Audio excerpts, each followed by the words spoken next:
Welcome to podcasts recorded live at the Center for Spiritual Living in Portland, Oregon. We have many programs, classes, and workshops developed just for our online audience. To find out more, go to our website at cslportland.org and look under the Online tab. Our mission is to open hearts, ignite minds, and make a difference. If you'd like to support our center and its video podcasts, you can donate online at cslportland.org/donate. Allow us to become part of your extended spiritual community. Wherever you are on your spiritual journey, you are most welcome at the Center for Spiritual Living.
Let's show our love to the Friends Band this morning. Oh. Oops. Y'all got it? I'm Diana Ross and these other Supremes. No.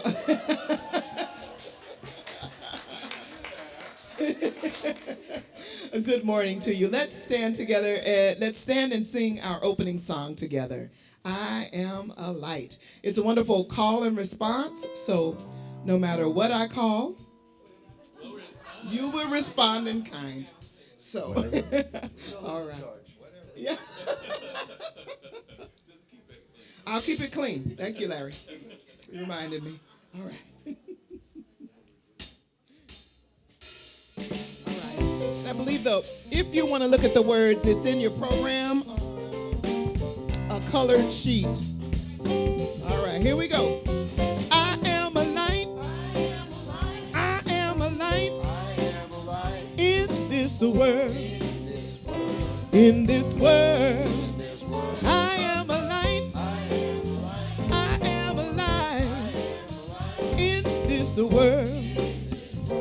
in this world. This is the place. This is the time.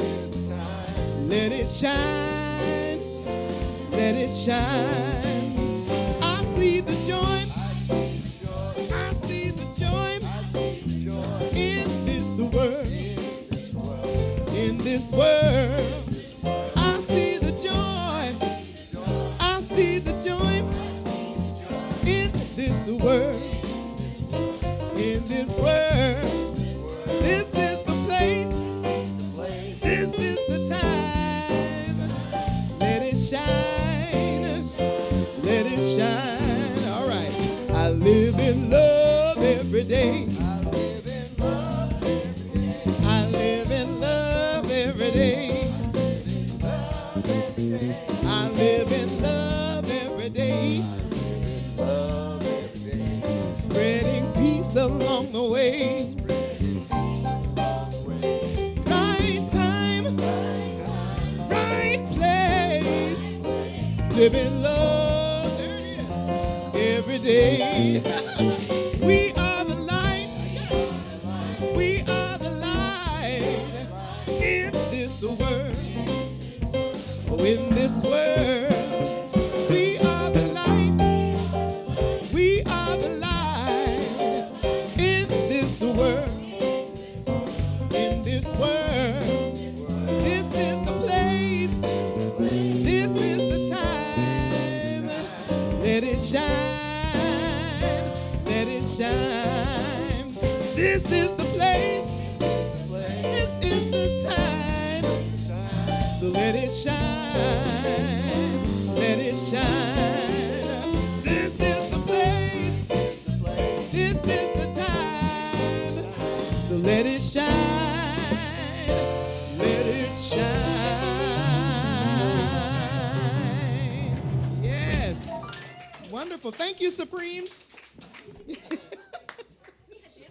You did? Oh, my goodness.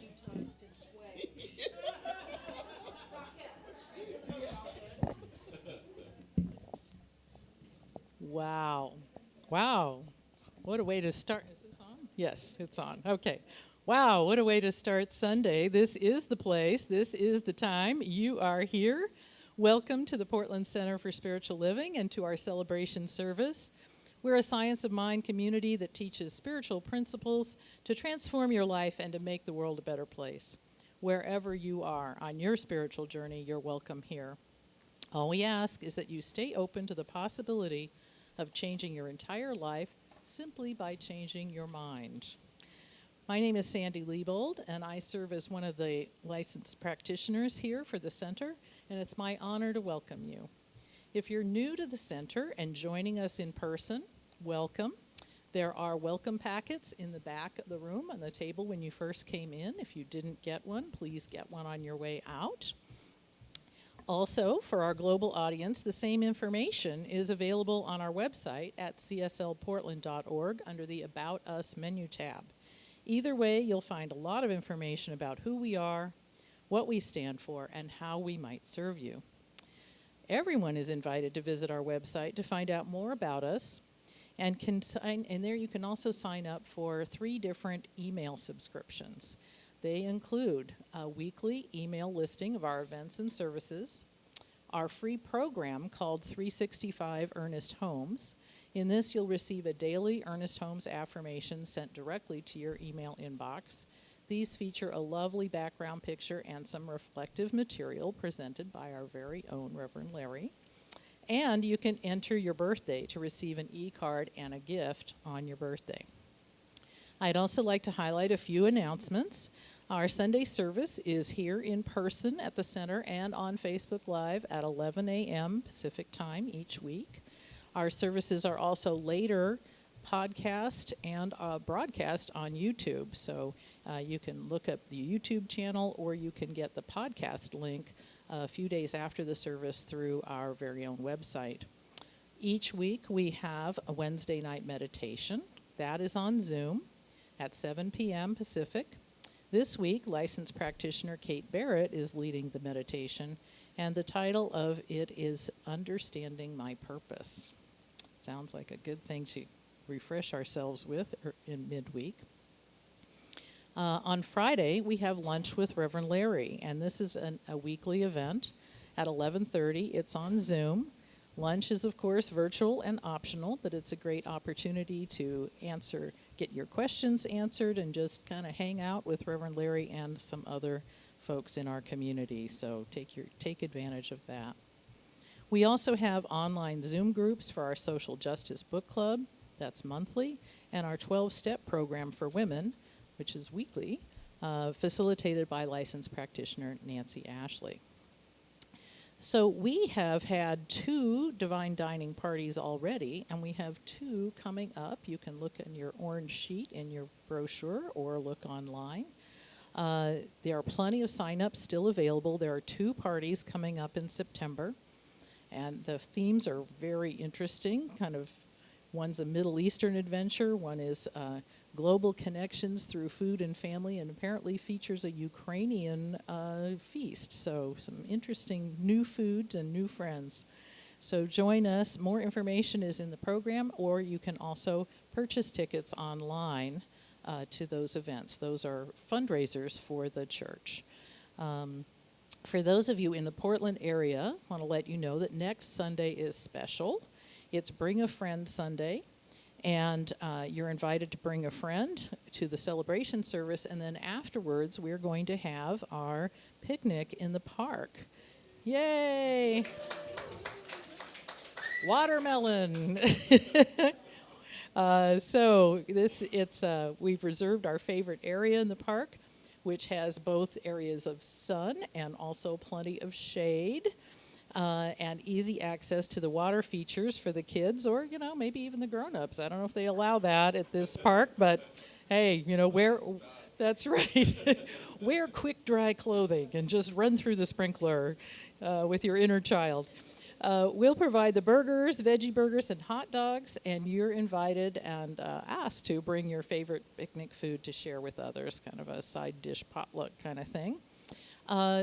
Nadine Muller, who is coordinating this, has asked us if possible, anyone here who knows they're coming, there's a table in the back. Please sign in and let her know that you are coming and how many, and also if you're willing to help out. Obviously, there will be need for setting up and cleaning up and all those kinds of things, but please go ahead and sign up in the back if you are here. Let's see. Also, mark your calendars for Sunday, August 7th. After the celebration service, we'll be holding our town hall meeting at 12:30 p.m. Pacific time. This is a hybrid meeting, so you can attend both here in church, in person at the church upstairs, and also on Zoom. And at that meeting, there'll be a program and financial update to cover the first half of 2022. So you will be in the know about everything that's going on in the church. We also have coming up a summer virtual workshop, which is now open for registration on our website. The workshop explores the power of Jesus' cosmic prayer and its history of healing and empowerment. I don't know about you, but I'm always interested in hearing the metaphysical side of Christianity. So it sounds like that's going to be what this is. And you'll have a chance to also create your own personal prayer of power. So take a look at that. Our flowers today are courtesy of Kat Jacobs. Thank you so much for your continued generosity. We really appreciate that. And today our special music features our very own LaRhonda Steele, or Diana Ross, whichever you can call her Diana today, and she won't be upset about it. And the Friends Band, who's backing her up, along with the Supremes. I always wanted to be a Pip, actually. Seriously, I got the Pip thing going. Anyway, today's message by Reverend Larry is entitled "A Function of Faith." So right now, please just sit back and relax, because I know that somewhere between the music, the meditation, and the message is exactly what your heart came here to receive.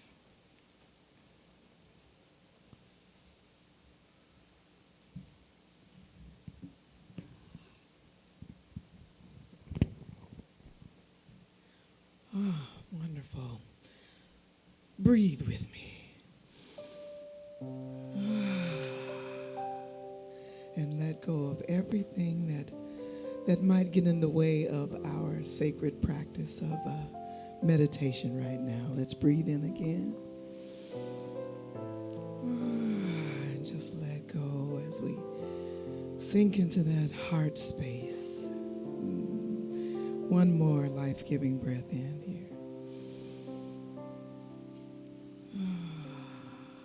Yes. As we sing, God is, I am right here, right now, right here, right now. God is, I am. God is, I am. Right here, right now, right here, right now. God is, I am. God is, I am. Right here, right now, right here, right now. God is, I am.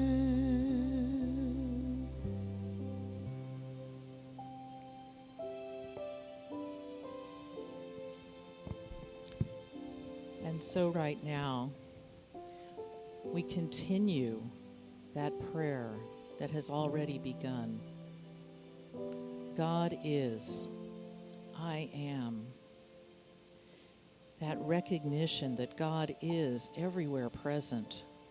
God is all behind all things on this planet and beyond. There is just one power, one presence, one life, one love. And that is God, that is Spirit, that is known by so many names. But it is the one thing that's happening, the one truth, the unity of all being. And I know that from that, in that place, I can call on all the qualities of God, of peace, of harmony, love, joy, wisdom. All of those are aspects of the one presence, the one life that is having its life in and through and as each and every one of us. And I know that is true. I know that I am an emanation of that divine being. I am a divine being having a spiritual experience, having a human experience on this planet. And that is true of each and every one of us. And what I know and claim today is that each of us is connected to that power of the presence of the One, that manifestation that happens in and through and as us is part of our divine birthright. It is the truth of our being. It is how life works. We set an intention, we co-create with Spirit, and we step in with full faith, with full knowingness that that will come to pass, that it is in fact already coming to pass in the mind of God and in our very own lives here on this planet. And so for this, I'm so grateful. I'm so grateful to know that God is with and by and for me in every moment. That faith drives me, it grounds me, it sustains me. And so now I just let it be, knowing that this prayer is already answered. And so we say, and so it is. And now just staying in that place of peace and joy and faith, we take a few moments for silent meditation.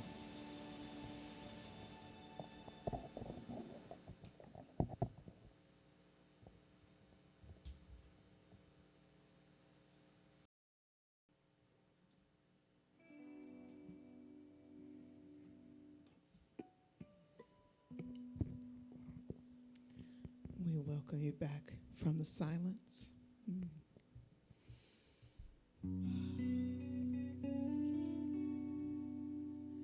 When there was no time, and before there was a number, Spirit did prevail in a song of ecstasy. And before I had a dream or a lesson to remember, Spirit gently held the song inside of me.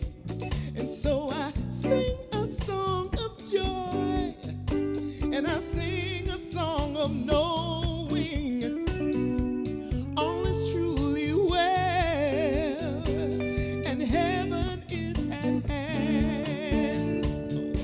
Sometimes I may cry that I don't know where I'm going, but God's love does prevail, as God's love only can. Yeah. When there was no time, and before there was a number, Spirit did prevail in a song of ecstasy. Before I had a dream or a lesson to remember, Spirit gently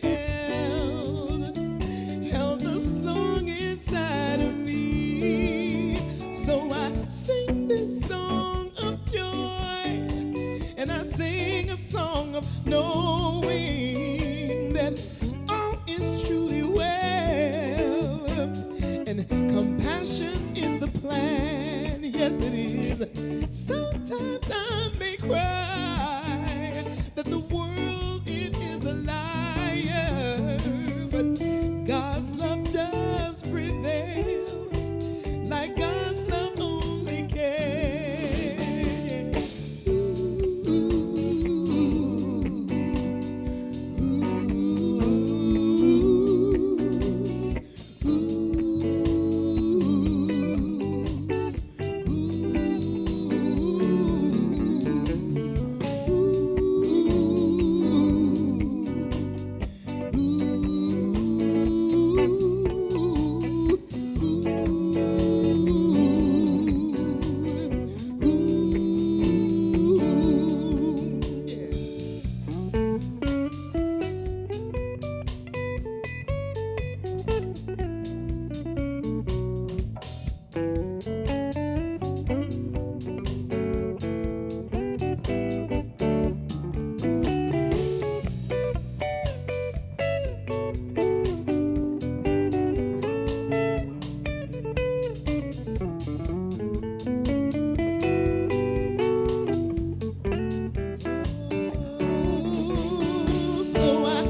inside of me.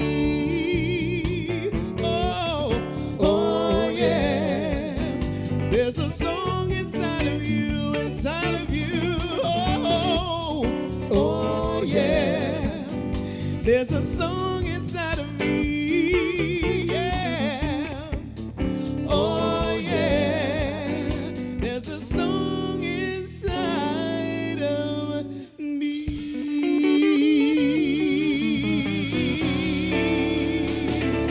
Yes. Amen. That's you.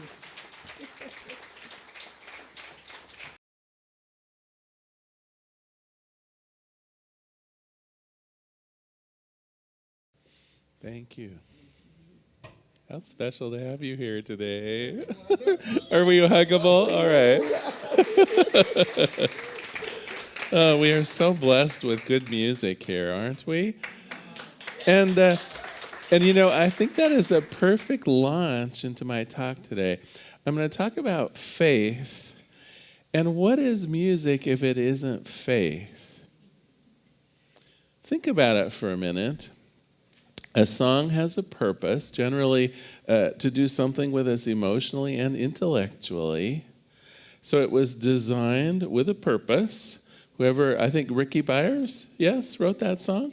So Ricky had an idea in her own mind of how she wanted to create a feeling, to create a tone and a way of living in the world. She had faith that through composing this, it would do that. But then think beyond that, what this group of 4 had to do to bring that to life. They all had to have faith in one another, right? They had to have faith that the music made sense. I'm sure a musician has often been given a set of music sheets and like, what the heck, right? So the musicians had to have faith in the beginning that this was even something that they would want to do. They all had to have faith in each other. That's one of the things we love about vocal harmonies and things like that. It's the faith that the other performers are going to do their part of it. And what majesty when it comes together.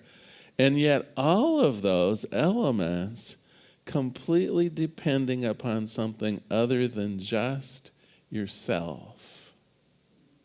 The only time music works with just yourself is probably singing in the shower, right? and although I don't do badly in the shower, believe me, you wouldn't come on Sunday to hear it. And so today is talking about faith. And it's interesting, we're using this book, How to Use the Science of Mind, this month.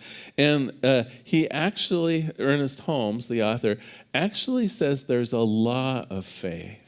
We've been talking about spiritual principles and laws this month, and he claims, and I think we'll examine it a little bit, I think you might agree, that there is a thing called a law of faith. And I will paraphrase how it works here. The law of faith is the ease in which you can use spiritual law. It's proportional to your belief in them. So our ability to easily use these principles we talk about is dependent on our ability to really believe in them, to believe that it's going to work. Now you might say, well, wait a minute, Larry. I thought you said at the beginning of the month that spiritual laws always work and they always work well for everyone. And I would say, no, I didn't say they'd always work well for everyone.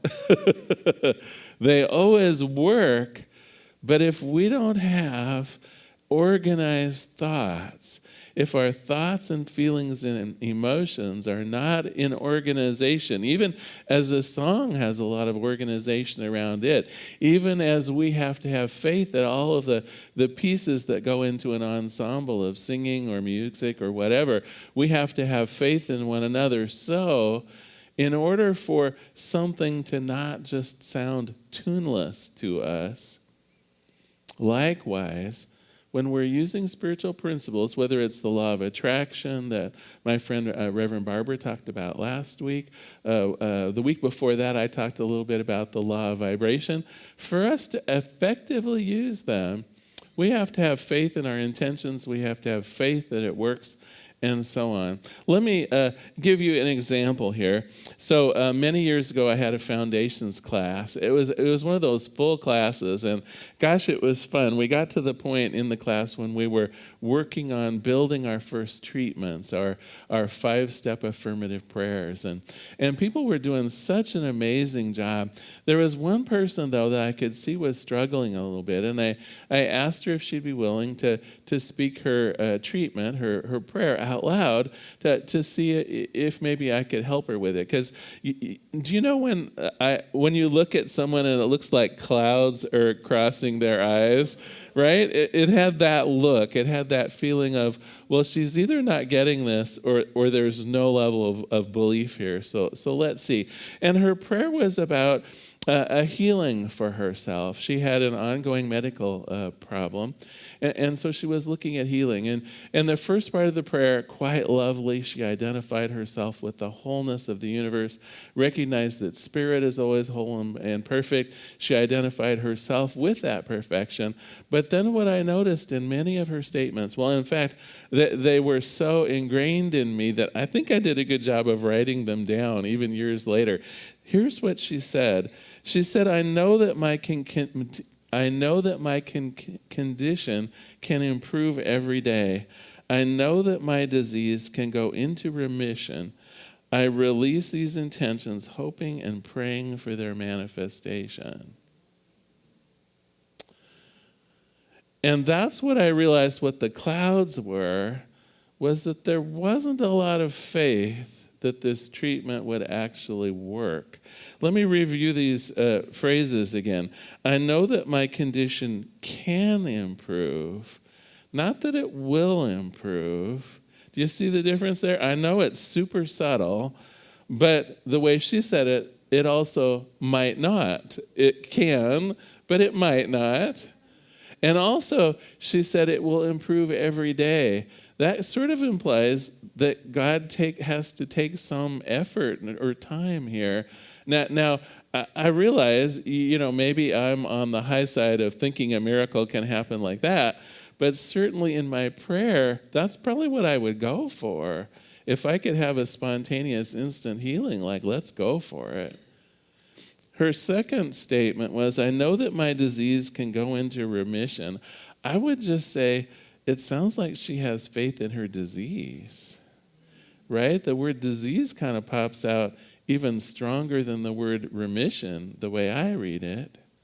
And then lastly, I release these intentions, hoping and praying for their manifestation. Well, just the word hope alone. I mean, it's better to have hope than not to have hope. Don't get me wrong. I mean, hope is a good place to start. But spiritual faith is knowing.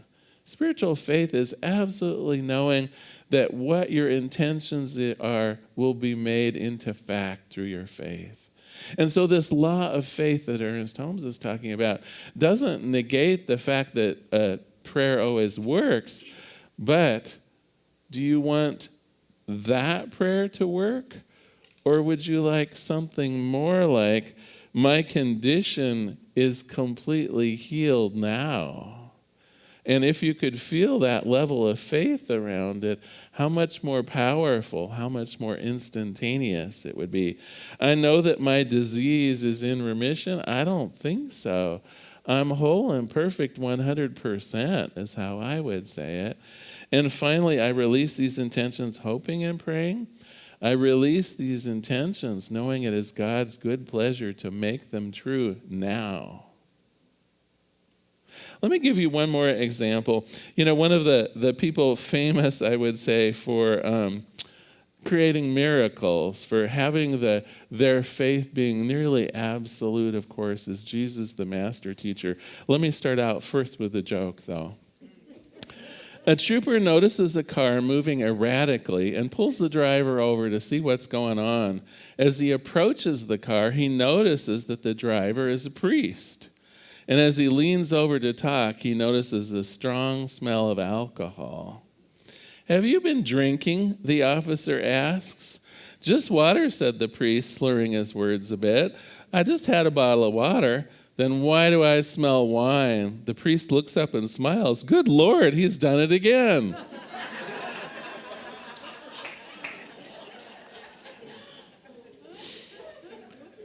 And so let's talk about faith. Has it been a while? Oh, all right. So you like that one. All right. All right. So has it been a while since you've read about Jesus performing that particular miracle? Let me read from John 2:2. On the third day, a wedding took place at Cana in Galilee. Jesus' mother was there, and Jesus and his disciples had also been invited to the wedding. When the wine was gone, Jesus' mother said to him, "They have no more wine." "Woman, why do you involve me?" Jesus replied. "My hour is not yet come." But his mother looked at him and said to the servants, "Do whatever he tells you." This sounds like my mom, right? It's like, you can take care of this. I know you're busy, but you can take care of this. So nearby stood 6 stone jars of water, the kind used by the Jews for ceremonial washing. Each would hold 20 to 30 gallons. Jesus said to the servants, "Fill the jars with water." And so they filled them to the brim. And then he told one, "Now draw some out and take it to the master of the banquet." They did so, and the master of the banquet tasted the water that had been turned into wine. He did not realize where it had come from, though the servants who had drawn the water knew. Then he called the bridegroom aside and said, "Everyone brings out the choice wines first, and then the cheaper wines after the guests have had too much to drink. But not here. You have saved the best until now." So I have a question for you. Did Jesus just hope the water would turn into wine? Did Jesus have to maybe practice at home to get good at this way of doing things? Did Jesus have doubts? Was he a little worried that when the water, the wine now went out? I mean, in the account here, it doesn't even say that he looked to make sure that it had happened, right? It's just send some out to the master of the party. There was no doubt. There was no thought of error. There was no need to practice, no need to wave arms and do some ritual of some kind, right?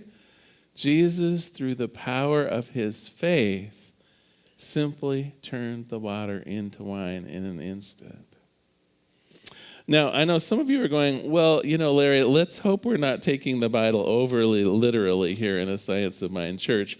And, I'm not here to say whether that particular miracle happened in that way or whether it happened at all. But I would say in the rich history of all kinds of miracles, whether you look at the miracles performed by the Buddha or some of his acolytes, whether you look at the many miracles as reported in the Bible, they all had one thing in common.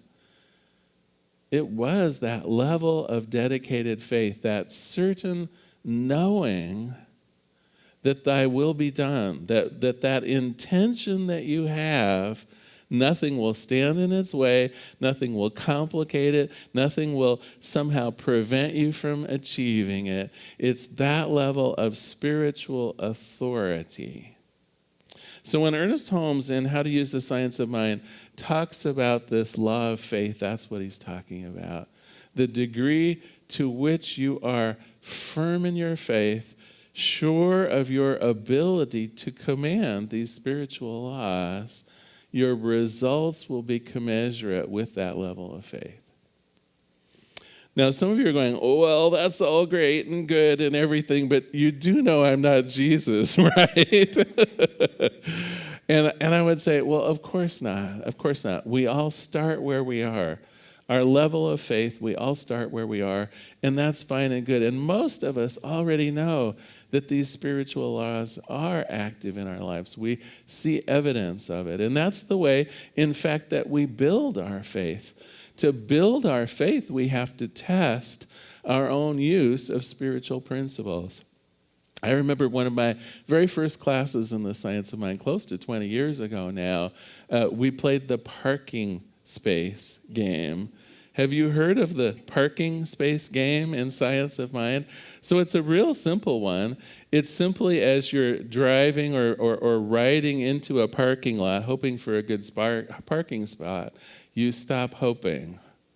It isn't about hoping. It's about knowing and visualizing that you have the perfect spot. In fact, my partner Daniel calls it princess parking. When we enter a parking lot, he says, "Well, Larry, are we going to have princess parking today?" And I say, "Well, of course we will, because I'm great at manifesting parking spot. It's the least I can do. Literally, it's the least I can do. You'd be surprised what I can do." So that might be a place even to start for you, to begin proving to you that when you have a firmness of faith, you can literally manifest things that are important to you, even if it's something easygoing like a parking space, right? No harm, no foul. If you don't get the spot right in front, nothing bad's going to happen. Maybe that's why that's a good place to start. You're feeling like if I don't somehow manage this, nothing too bad will happen. I don't know, but it's a place to start. And when you begin seeing the efforts of your use of spiritual principles made real in the world, that is how your faith grows. That is how you begin seeing and noticing that your life is full of the outcome of your thoughts and beliefs. And then you begin saying to yourself, wait a minute, so why am I causing this problem over here? And why am I causing this issue over here? All I have to do is set a different intention. All I have to do is apply my ability to get princess parking to my ability to find the perfect house, or my ability to have people phone me who wish me to, get this better job or whatever it is. Pretty soon, by applying some of these simple experiences from your own life, you will grow bold, or what I like to think of is spiritually confident. How nice it is just to be at a wedding knowing if they run out of wine, you can take care of it. How nice to know when you're out of work, there's no problem, because you will find the right and perfect job. It will be drawn to you effortlessly and magnetically.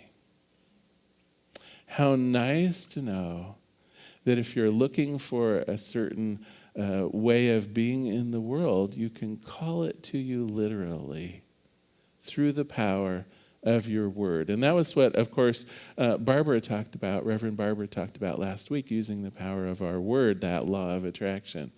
So and let me keep going with that idea. Let me talk a little bit more about using the law of attraction. I think it's something that we all, we've seen it in movies. We've, heard it on Oprah. Why does it seem to work well for some people and not other people? It's all about alignment. Faith, part of faith, getting back to music again, the reason that a song comes off so beautifully, like the one we just heard, is that all the pieces of it are in alignment. Everyone has the same meter that they're playing to. They're all playing at the same speed and in the same key, and so on. It's the faith that they have in one another that they're all going to stay in that same key, right? That's a good thing. They're all going to stay following Don's drum beat, right? To keep the same rhythm. It's that agreement. It's that faith in one another. And the law of attraction works the same way. Instead of a band, you have your thoughts, you have your emotions, and you have your actions. And when they are in alignment, when you have the faith of keeping it all together in alignment, you will be an amazing manifester. What happens when people say, well, it doesn't seem to work for me, I'll ask, well, explain more. And they'll say, well, I've been, working on abundance for a really long time, trying to use the law of attraction. And I'll say, well, what do you think about abundance? And they'll say, well, it's so hard to do. They'll say, well, it just comes and goes. It seems like the money just, melts through my hands. This is not in alignment with the idea that the universe is infinite and that your good shall be part of your life, right? It isn't being wishful hopeful that this will work. It's having your actions, your emotions, and your thoughts all in good alignment with I shall have the abundant life. And when you're in alignment, you will have the abundant life. It is that spiritual faith. So how do we build spiritual faith? Well, I've already given you the clues. We can practice with the parking lot, and you can guess what your homework might be, of course, this week. It doesn't have to be a perfect parking spot, but find something in your life that you would simply like to see improved upon. And make it not be a life or death kind of situation either, would be my recommendation for building faith. Because you don't want that fear factor to be in there. You want it to be something simple and easygoing, like finding parking places, like having everything that you need on your grocery list at the store. That was one of the things I did during the beginning of the pandemic. Remember when the stores, it was terrible being stocked and things like that? I put my faith to use on that. And for me, it was like, when I go to Wingo today, everything on my list will be there. And I was pretty successful at that. So they had the disinfecting wipes I wanted. They had the toilet paper I needed. I know, some of you are jealous. You remember what that was like 2 years ago. I put this law of abundance to work. There is no reason that my life will not be blessed with the things I need on my shopping list. So start with something small. Parking spots, whatever it is that you would like to see improved in your life. And then notice the results. Don't really notice them. There's also the parking lot joke. Let's see if I can remember how that goes. So this gentleman has been playing around a little bit with the law of attraction, right? And has been treating for good parking spots. And so he goes into the parking spot one day, and it's particularly difficult. He's circled around. It's probably Saturday at Costco, right? Have any of you gone Saturday at Costco? It's like, then you're in the auxiliary lot, and then you can barely even see the door anymore. Anyway, he's circling around, and suddenly a spot opens up right in front, right next to where the gas carts are, and he parks. And he said, oh my gosh, after all that work, today I guess I'm just lucky. It's like he throws away, right? He sees it as luck instead of his treatment. And I would like to suggest that happens for you a lot. You view yourself when something goes well as being lucky. I don't think there's really any such thing as lucky. I think it's confidence in you getting what you want. Nothing more than spiritual confidence of you getting what you want. So from now on, when things are going well, whatever it is, whether it's a parking spot that you find or a new job that has come your way, whether it's a relationship that's been repaired between you and a loved one, say, I did this. Through the use of the law of attraction, through the use of spiritual law, I created this opportunity. This is me using spiritual law. It wasn't luck. It was me. Well, let's close today with a summary. The law of faith says that the ease in which we can use a spiritual law is proportional to our belief. It's that spiritual authority. It's that certainty that certainly Jesus used in many of the miracles in the Bible. But gosh, if you read about some of the accounts of the Buddha and the arhats that were under him, all of those miracles achieved the same way, that single-minded, perfect faith that it shall be done as I choose.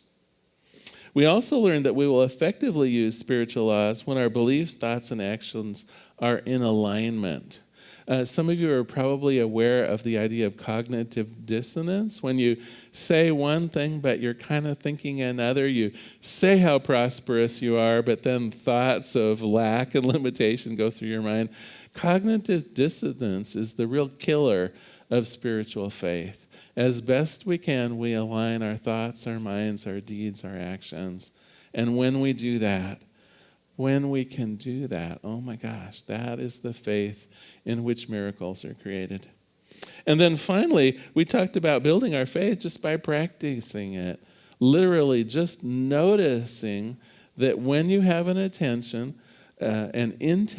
when you focus on it, when your thoughts, ideas are in alignment with it, there it is. I did that. Spirit, through me, accomplished that. Well, I'm going to close with a quote from the book here and a prayer.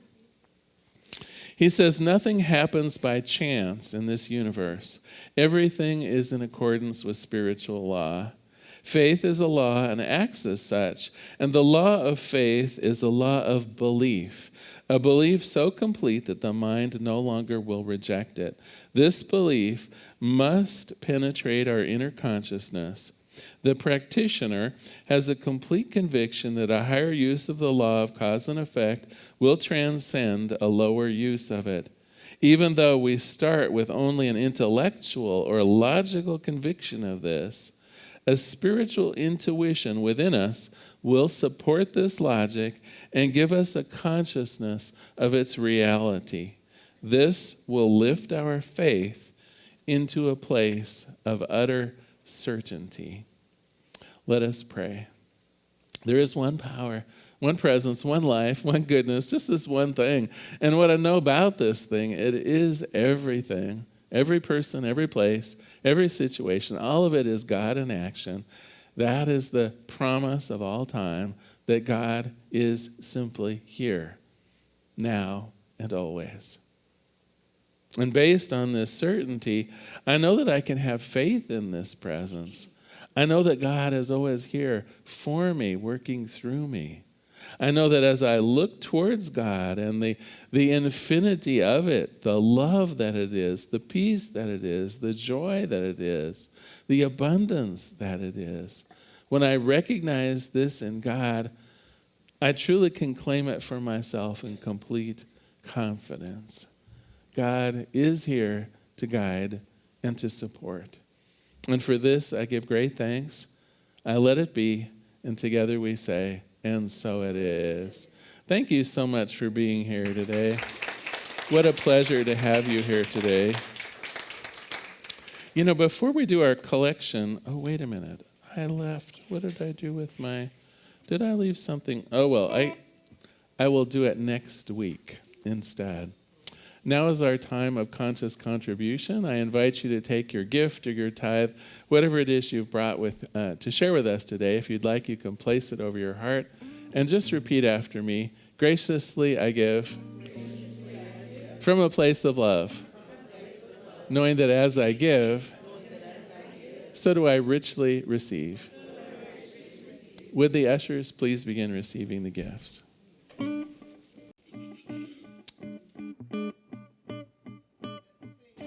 Mantra together. Mantra or offering? Yeah, song. More than enough. More than enough. More than enough. More than enough. More, much more. More than enough. More than enough. I have more than enough.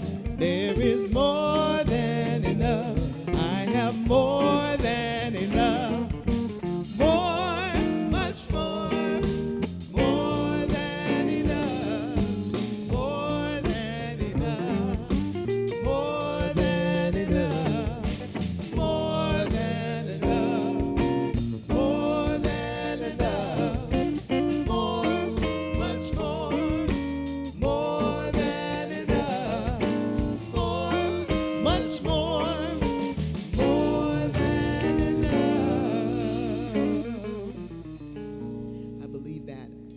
wholeheartedly. Yes. All right. So you are invited to. Thank you, Erica. Yes. Yes. What else? Chair dance or stand up and dance, whichever. All right. All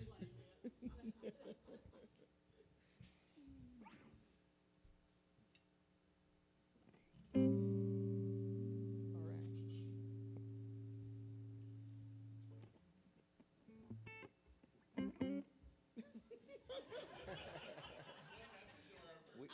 We have faith. Have faith. Come on. Faith, people. We need a count. I've got the power, you've got the power, we've got the power. There it is. I've got the power, you've got the power, we've got the power. Yeah. I've got the power, you've got the power, we've got the power. I've got the power, you've got the power, we've got the power. Oh, yeah. You may as well get on up. You know you want to. Come on now. You can't resist it. Oh, yes. Oh, yeah. Oh, yeah. Come on, sing it with me. I've got the power to make all my dreams come true. I've got the power. There ain't nothing I can't do. That's right. I've got the power to be anything I want. I've got the power inside of me. I've got the power inside of me. Every day I'm wasting my time thinking that someone else is gonna do it all for me. I've got to get up, get out, get it, just get started. Take one step toward my destiny. I'll define my intention with clear intention. Declare what will be, and then watch it come to me. 'Cause I've got the power to make all my dreams come true. Let's sing that, y'all. I've got the power. There ain't nothing we can't do. I've got the power to be anything I want. I've got the power inside of me. I'm gonna try that Princess Marky. Got the power inside of me. I'm gonna try it. There are days when I feel that I'm just no good. Days when I don't even wanna try. But when I stop, look and listen and remember, I hear a voice of truth I can't deny. You know you can do it. Just get down to it. Have faith in yourself and God will see it through. 'Cause I've got the power to make all my dreams come true. I've got the power. There ain't nothing I can't do. I've got the power to be anything I want. I've got the power inside of me. Yeah. I've got the power inside of me. In those days when I feel so frightened and it seems like I just can't go on, oh, I look deep inside, 'cause there I will find the power, the power, the power inside of me. Yeah, yeah, we got the power, y'all. Come on, sing it with us, come on, sing it with us. I've got the power, oh yeah. Come on and sing it. I've got the power, yeah, yeah. Come on and sing it, y'all. I've got the power. That's right, that's right. Oh yeah, I've got the power. Say, I've got the power. You've got the power. We've got the power. I've got the power. You've got the power. We've got the power. I've got the power. You got the power. We've got the power. I've got the power. You got the power. We've got the power. Power. That's right. The faith, the power. Yes. I actually managed to find this letter that I wanted to share with you. Yeah, it was like in that mass of paper that I was carrying around after all. So, we do get comments from our online visitors, and I just wanted to share one. Now, this is someone who's never been to the center at all, but is a faithful listener to our podcast. Here's what she said. Dear Reverend Larry, the major difference between the teachings of the Center for Spiritual Living and other religious organizations that I've been affiliated with is having to be concerned with being a sinner because of what happened with Adam and Eve and trying to make myself right with God in ways that seemed unattainable. Your church or center deals with the present time, not with the past or the future, and it makes me feel that I am good enough for God. I don't have to do anything that seems impossible to prove it. I recently completed the Science of Mind Basics course. Now, that was a course I developed specifically just for the online folks. So she recently completed the Science of Mind Basic course, and the How to Use It chapter had a profound effect on my life. I don't exactly know how to explain it. I feel differently, and as a result, I treat other people differently as well. I'm so thankful for understanding the divine creative process. This has enabled me to avoid difficult situations and find other alternatives. Much love, Anita, one of your online listeners. So, go Anita. Yeah, Debbie, come on up and I'll do the blessing here. On behalf of the Portland Center for Spiritual Living, I receive these gifts with great love. I know that our vision of a world that works for everyone and our vision of personal empowerment, I know that as we pay our bills, as we make gifts to other nonprofits, this circle of love expands in the world. I'm grateful for this. I let it be, and so it is. Let's see, what reminders other than picnic? You really don't want to miss our picnic next week. Oh my gosh, the 2 years we went without it, not good. Maybe it was the lack of picnic that caused this whole problem to begin with. I don't know.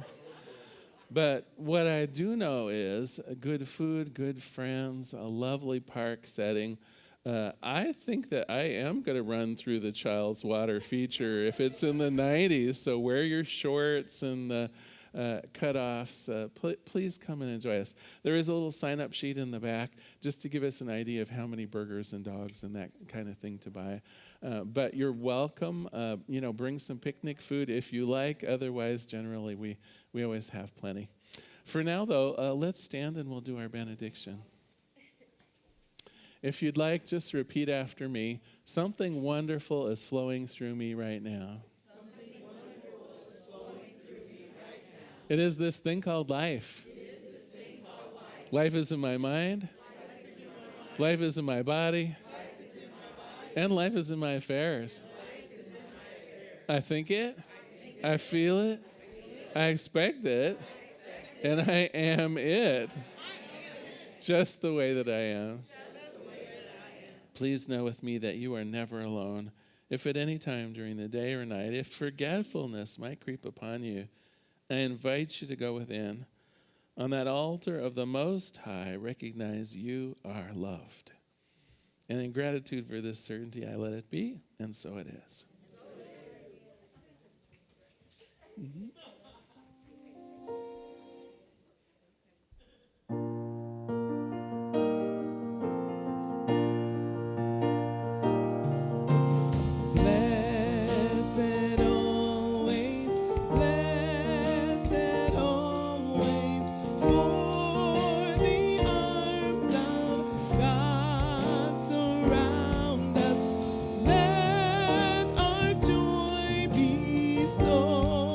Try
Blessings. Stay cool this week. Hydrate.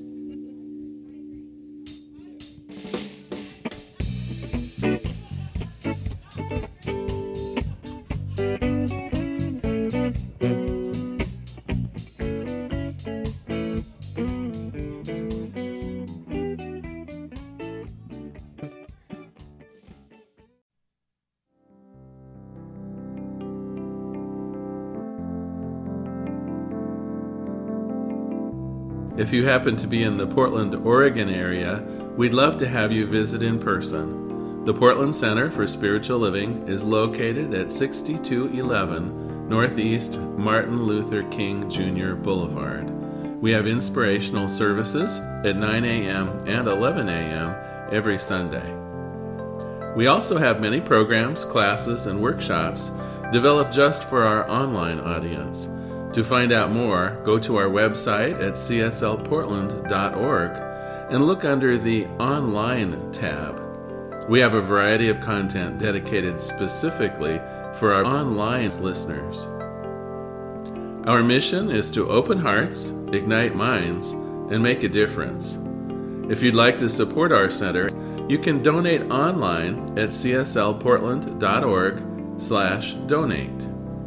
Our website is also the place to learn more about what's going on at the center or to contact us. Allow us to become part of your extended spiritual community. Wherever you are on your spiritual journey, you are most welcome at the Center for Spiritual Living.